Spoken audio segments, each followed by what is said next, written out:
lá. 3, 2, 1.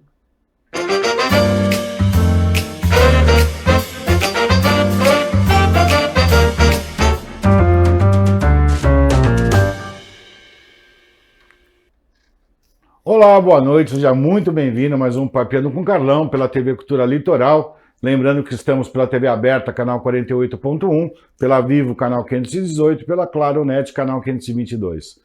Ainda, lembro você ainda que é toda terça-feira, quarta e quinta, sempre às 19 horas, com representação às 23 horas do mesmo dia. Quem está aqui comigo hoje é minha queridona de sempre, a nossa querida psicóloga, minha querida amiga, que por sinal, ela ontem fez um negócio tão legal que eu vou falar. Mas é minha querida amiga, doutora Carla Tenório. A gente vai estar falando de um assunto muito legal sobre como superar, né, os impactos psicológicos dos crimes contra a honra. Sim, é crime mesmo. Injúria é crime mesmo. E nos dias de hoje, nesses dias que a gente acaba vivendo de redes sociais, que não acaba alimentando ninguém, acaba virando crime quando você levanta uma injúria. Muito obrigado por você ter vindo hoje.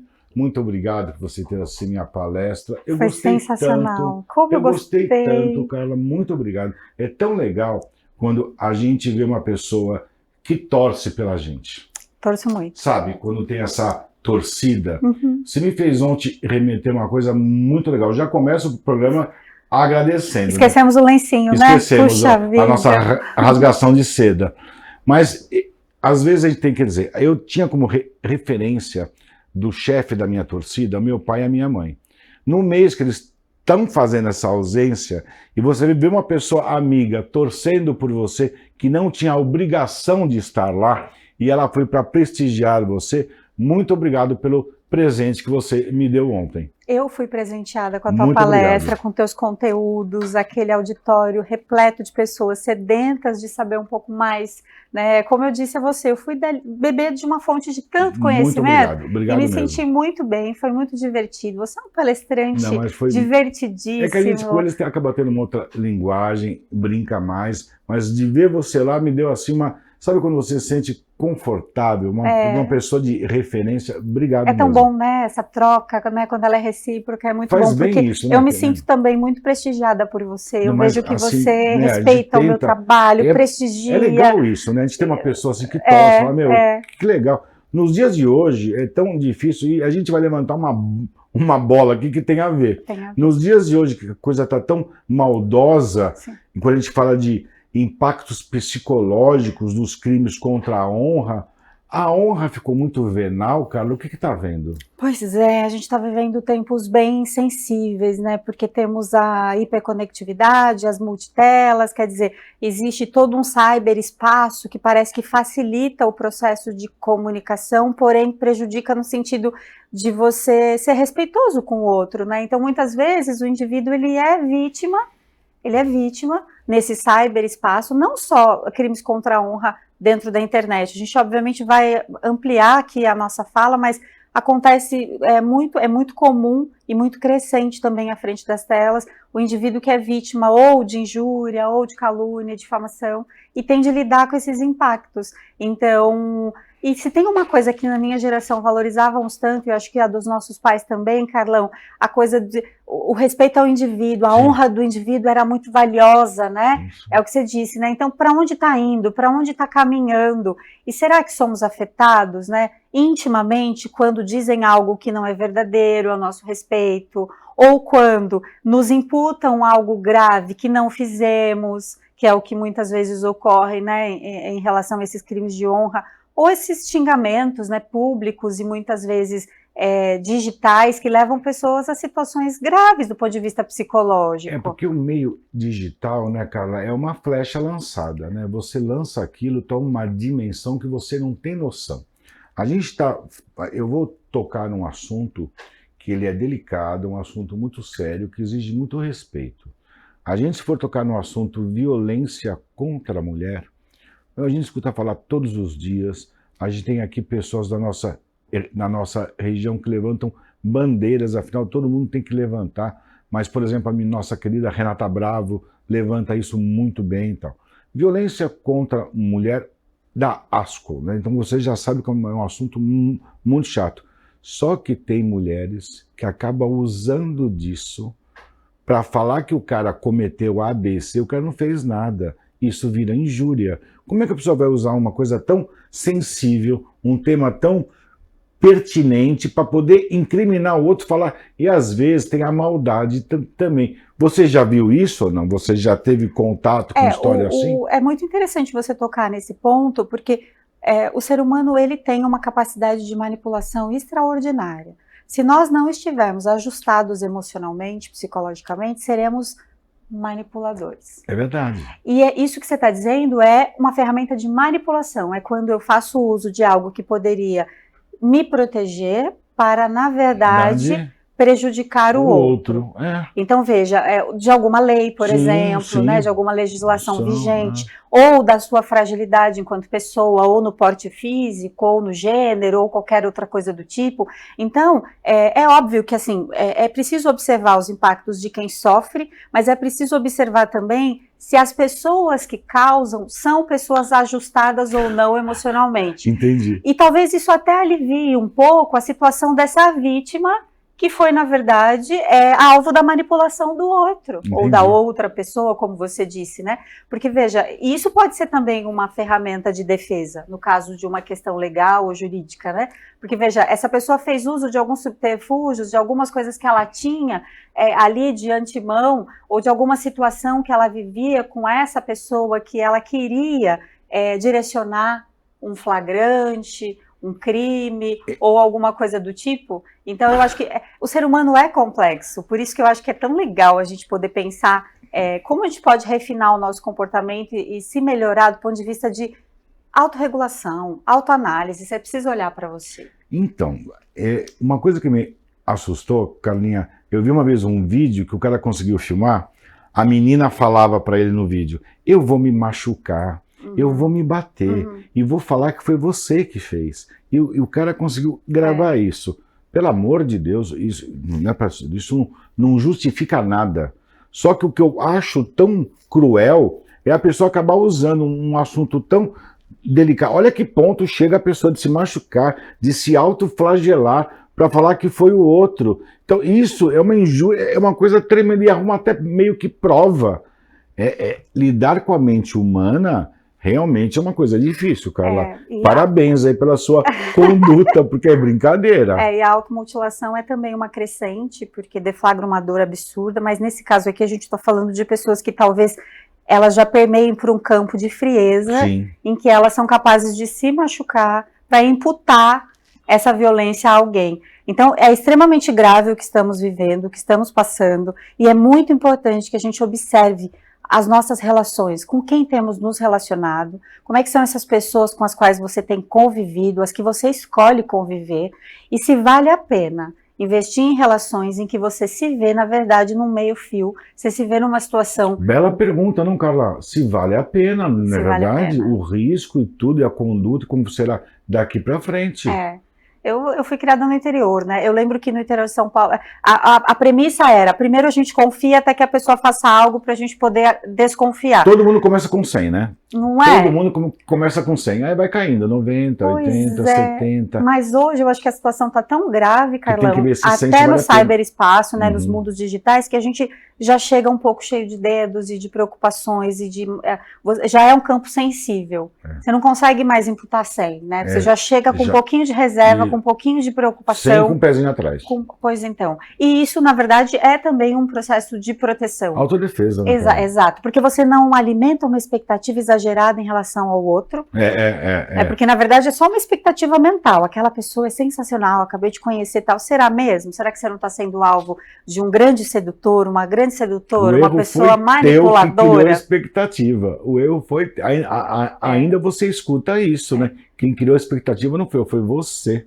É lógico que eu acredito no ser humano, acredito nas pessoas, por isso que eu trabalho com o que trabalho. Porém, mas a gente também tem de olhar esse outro lado, que o indivíduo, ele é capaz, sim, de ser manipulador.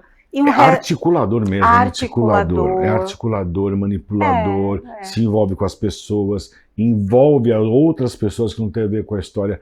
É complicado isso, Carla. Chega a dar uma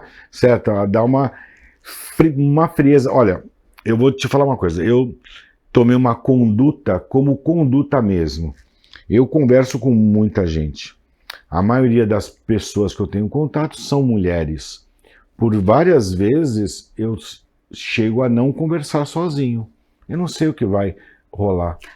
Você desenvolveu uma certa defesa, uma forma um anticorpo ali. Exatamente. Que você fica meio... Às vezes, gente, não são todas as mulheres, não são todos os alunos, mas às vezes, quando o assunto é meio... Vamos pôr uma pessoa junto para ver que eu tentei resolver da melhor forma, que não teve troca de nada, que eu tentei ajudar. Porque às vezes você tenta ser bom e o medo que dá de confundirem o A com Azinho, o Azão com Azinho, você tem que fazer isso para você se prevenir. Sim. É a mesma coisa de que o médico que faz um ultrassom ter sempre um auxiliar do lado. Junto, ele não sabe o que vai acontecer numa consulta. Eu acho que é o modo da gente se precaver. Você sabe que quando veio a pandemia e nós passamos a atender online com mais frequência, porque éramos ali, né, restritos até 10 atendimentos e depois a gente migrava para o presencial, eu me senti mais segura.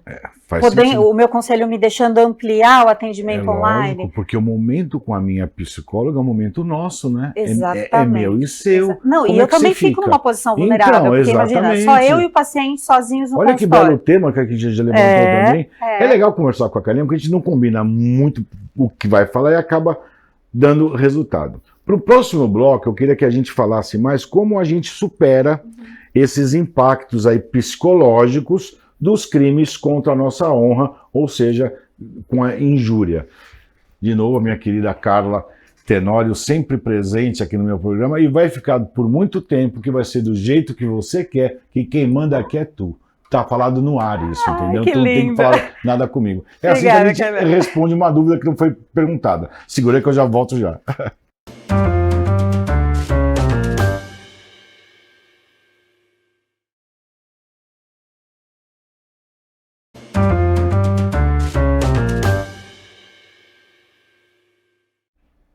Olá, estamos de volta com a minha querida doutora Carla Tenório, psicóloga. A gente sempre traz um tema aqui que a gente começa a debater, dar uma viajada na maionese, mas a gente tem que fazer exatamente isso.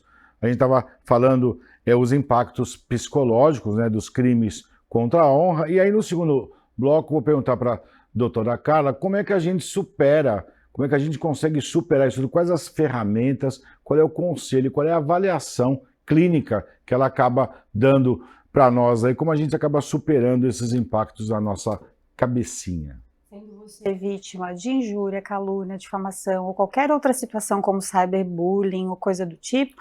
Cyberbullying. Pois é. Primeiro é identificar, né, Carlão? Identificar o que você está sentindo. Veja, você está tendo alteração, por exemplo, dos seus movimentos cardíacos, a sua respiração fica alterada quando toca no nome da pessoa, quando você lembra dessa pessoa. Você tem crise de choro, por exemplo, alterou o padrão do sono. Primeiro identificar o que está acontecendo. Existe alguma ideação suicida? Porque existem pessoas que chegam até nesse lugar. Quando são vítimas desses crimes contra a honra, muitas delas ficam com medo de viver, porque elas ficam presas exatamente a esse julgamento alheio. O que vão pensar de mim se acreditarem no que falaram a meu respeito? É verdade. E me chegam até casos no consultório de pessoas que dizem assim, parece que a minha vida não tem mais sentido, mas a sua vida tem muito sentido e muito valor. Isso, muito sentido e muito valor. Então a pessoa cai, sim, muitas vezes num quadro depressivo, ou também de transtorno de ansiedade, ou até de uma outra problemática aí de cunho psiquiátrico. Então precisa, óbvio, fazer uma avaliação individualizada, mas eu vou deixar aqui algumas dicas.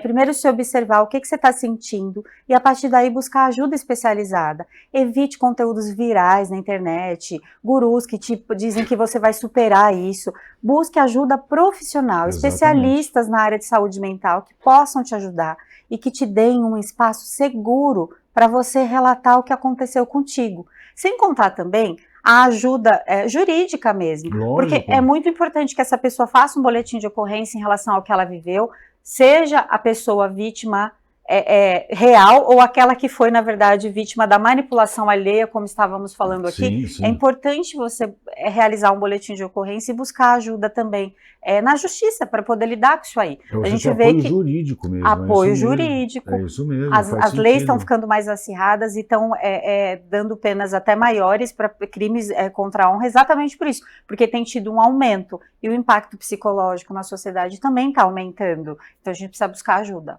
Muita ajuda. Faz todo sentido. Agora você falou do cyber, né? Que não tem legislação, né, Carla? Até então não tinha. A gente tem visto muitos movimentos, né, Carlão? E eu acho que a gente vai avançar muito. Esses movimentos já estão acontecendo com os políticos no país, e eu acho que eles devem avançar com esse diálogo, porque é uma necessidade urgente de pessoas que realmente estão se isolando, estão ficando presas a uma realidade que foi criada para elas ou montada estrategicamente para desonrá-las. E essas pessoas perdem o trabalho, a família, a capacidade produtiva, por conta de crimes contra a honra. O que você falou, Carla, você foi muito inteligente na colocação que a doutora Carla fez. Não tem uma receita de bolo para esse tratamento. Cada caso é um caso. Não tem como, Carla. Eu achar ajuda com guru, com o chá de... Não tem nada disso. É apoio psicológico, sim. É tratamento personalizado, sim. É estudar os melhores caminhos para você se livrar disso que te atormenta. Não tem como assistir o meu vídeo vai curar a sua dor. Não tem isso, né, Carla? Eu acho que fazemos um trabalho aqui incrível, assim, é um prazer gravar contigo, eu aprendo tanto gravando com você, e você faz um serviço à sociedade muito importante, que é trazer saúde mental para a TV aberta. Eu acho isso muito importante, porque a gente mostra que não é só uma questão diagnóstica, não é só uma questão de sintoma declarado. Essa pessoa pode estar sofrendo no seu íntimo e ela não sabe nomear o que está acontecendo. É verdade. E quando você diz que sim, você pode ser acolhido por um bom profissional, você pode ter ajuda também das leis, né, do país, né, do avanço das leis. Tudo. Só não pode desistir. Não pode desistir de provar a pessoa que você é. Exatamente. Aquilo que você construiu na tua trajetória até aqui. Através de uma situação que às vezes você não controla. Cara, sempre que eu falo, quando você começa a vir uns insights, como chama aquele nome certinho? Transtorno pós-traumático? Tem do estresse pós-traumático. Como isso é que chama mesmo, transtorno do estresse pós-traumático. Como é que funciona isso? Pois em geral, o indivíduo passou por alguma situação que gerou uma carga de estresse muito alta. E ele revive isso, mesmo que mentalmente, às vezes acordado, às vezes dormindo. Meu Deus! Ou ele acredita que ele vai passar novamente por isso. Um assalto, um sequestro, uma coisa assim, ou outra coisa. Exatamente. E por que é pós-traumático? Porque foi pós-evento. Entendi. Então ele precisa ressignificar esse evento traumático na vida, a fim de que ele se livre do que vem lhe acompanhando depois do trauma, que são manifestações muitas vezes físicas e mentais, em relação ao que ele viveu. Ou um acidente, ou uma agressão. Carla, me fala uma coisa. Diga. Uma pessoa pode ter trauma de ser ensinada por uma professora? Nossa, que tópico sensível. Louco isso, não é? Você sabe que quando eu era garota eu não gostava de matemática, né? Mas era da professora ou era da disciplina? Da matemática. Tanto é que eu fui para essa área da saúde, porque eu não gostava. Mas o meu professor, ele era maravilhoso. Ele era maravilhoso. Minha irmã, se eu falar o nome no ouvido dela, da professora do segundo ano primário, ela treme. E você segue repetindo o nome dela? Não falo porque você viu que não é legal repetir o nome dela. Mas eu percebi que tem alguns alunos que acabam criando eu vou usar para o meu lado, um anticorpo, não sei o que foi, que não se adapta à professora que dá a determinada disciplina. Pode acontecer isso psicologicamente? Pode, Carla? Pode, porque são travas mentais. Trava mental, é isso que eu queria lembrar. Trava mental. Mas a gente pode destravar, você ressignifica esse repertório. Essa trava mental, essa crença que você, de alguma forma, desenvolveu sobre alguém, sobre a maneira como essa pessoa exerce a sua docência ali, né, a sua didática. Sim. Ou um médico, uma psicóloga, sobre um dentista, método, o que pois for. Então, existe uma coisa, hoje pela manhã quem estava palestrando era eu, para uma grande empresa, e a gente falou sobre a visão 360, né, que a gente tem quando a gente dirige. Era sobre dependência tecnológica, e a gente falou também sobre quando você pega o celular, quando você está ao volante, você perde essa visão 360. Então, usando esse exemplo que eu dei lá na palestra, é o seguinte, quando você tem uma crença enraizada ou uma trava mental em relação a alguém ou a algo que essa pessoa faça, você não está com sua visão 360 ativada. Faz sentido. Você olha só por uma A ótica ótica. amplificada por você. Você precisa ampliar o seu olhar e ver que o mundo é muito maior do que esse foco que você deu, para que você possa, então, ressignificar esse repertório em relação a essa pessoa. Faz sentido. Meu isso. primeiro livro, para você ter uma ideia, era um professor que eu nem gostava muito na faculdade. Ele me convidou para ser coautora do livro, junto com o TCC que eu entreguei ao final da graduação. O primeiro livro, Temas em Educação Corporativa, o capítulo é meu. Quando ele veio com essa proposta, com esse convite, Carla, o seu TCC ficou tão bom que vai virar o primeiro capítulo do livro. Você aceita? Naquele momento, aquele convite foi suficiente para destravar mentalmente a visão que eu tinha desse professor. É, o que você E dizer, falou faz ele me vê sentido. melhor do que eu imaginava. A gente, às vezes, acaba julgando que a gente acha que a pessoa te olha pelo ângulo 42, e na verdade não, pelo ângulo 90, 95. Às vezes o erro está na gente. O erro está na gente. E essa plasticidade, Carlão, a gente totalmente, pode ir além. A célula já é plástica, a gente é totalmente plástico, a gente estica até tudo aonde dá. Vou fazer outra pergunta que está vindo aqui. Vamos lá. A hipnose, você tem alguma experiência que a hipnose ajudou em algum tratamento psicológico? Relatos assim, que eu já ouvi na clínica, eu não trabalho com hipnose, mas é curioso porque quando o Freud falou sobre hipnose na época dele, né, o vovô Freud, ele disse que ele não era um bom hipnótico, portanto ele não ia continuar com isso, mas que ele acreditava na técnica e até hoje ela é bem utilizada Aplicada, e em muitos casos ela pode ajudar nesse processo, principalmente que a gente falou de ressignificar questões passadas, né, porque você entra num estado de relaxamento profundo, do ponto de vista da neurociência, isso é ótimo, porque as nossas travas, elas estão no processo consciente. Sim. Se eu trago um relaxamento para o indivíduo, Carlão, você abre as possibilidades de comunicação e de um novo olhar e entendimento. E a hipnose faz exatamente isso. Faz sentido. Leva essa pessoa para o processo de relaxamento e ela fica mais aberta a mudanças. Então, é muito bom para muitas legal, pessoas. Eu não sabia que era assim que funcionava, não. Como a meditação, por exemplo. Sim, a meditação guiada, que não leva você para um estado de consciência alterado. Você está ali de corpo presente e de mente presente.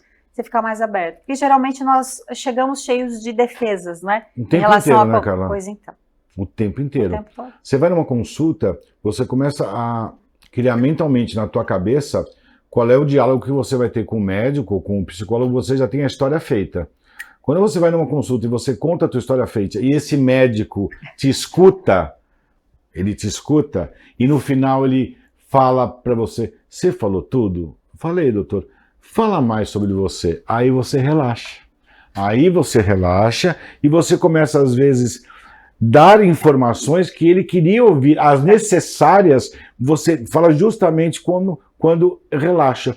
Por isso que essa forma psicológica, até como o médico atende, o dentista, a psicóloga, é um belo tema para a gente poder falar isso, o atendimento profissional além da cadeira, além do jaleco, né? E falar como é que a gente deve se comportar. Humanização na saúde não é só isso, é muito mais. Mas a gente pode falar justamente do paciente se sentir à vontade, relaxado, e aí ele não terá espaço invadido. Você não acha? Porque muitas vezes esse indivíduo sente exatamente isso, assim, ele já está numa posição vulnerável. O profissional tem uma posição pedante, está acima dele. Isso. E quando o profissional se aproxima, tem contato visual e diz, me fala sobre você. É diferente, não é? Acolhimento, né, Quando Carla? senta do lado, quando tira a mesa da frente. Você não acha isso? Acolhimento. Legal esse tema, né? É muito Carla, bom. quanto mais eu falo com você, mais esse tema me vem na cabeça. Mas eu gosto de você. Muito obrigada. A gente vai vir novos temas para você. Para mim, você estar aqui é sempre muito bom.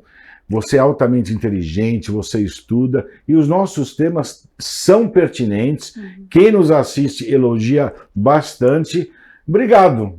Obrigado por ontem, obrigado por sempre. Eu que te agradeço, Carlão. Até a próxima. Grande apoio ter você perto. Saiba disso. Hoje na entrevista ela ficou aqui me olhando, eu falei com ela, vi olhar várias vezes. Obrigado, Carla, mais uma vez. Parabéns pelo seu trabalho, é uma honra para mim estar ao seu lado. Para o seu também, um grande beijo.